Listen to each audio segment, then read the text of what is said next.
Ang tulanto ay para sa mga magulang natin, lalong-lalo na sa nanay na siyang nagsilbi at nagaruga sa atin. Kaya ma, makinig ka sa tulanto.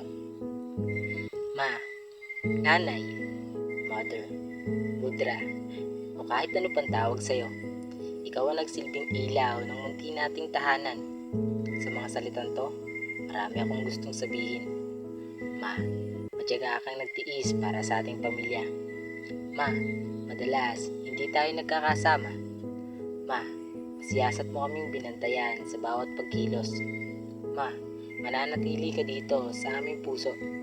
Ma, mamahalin ka namin higit pa sa pagmamahal mo sa amin. Nanay o ina, inalagaan mo kami hanggang sa paglaki. Ina, lalayan mo kami ng mga panahong hindi pa namin kaya ang aming sarili. Ina, ruga mo kami nung kami ay may sakit. Ina, butan mo kami nung panahong walang-wala kami. Kaya ina, asahan mo ngayon kami naman na magtsatsaga, mananatili, magmamahal, mag-aalaga, mag-aalalay, mag-aaruga, at mag-aabot sa'yo.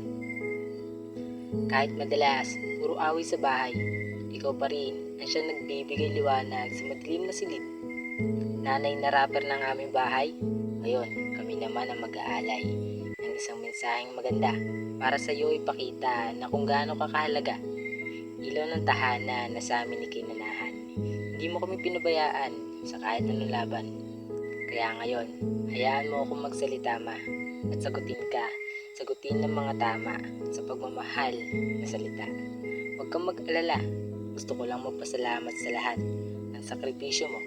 Ikaw ang tangi kong kayamanan na hindi kayang matumbasan ng kahit anong material na bagay sa mundo. Malaking pasasalamat na ikaw ang naging nanay ko. Ikaw ang first lady ng buhay ko. Hindi na yun magbabago.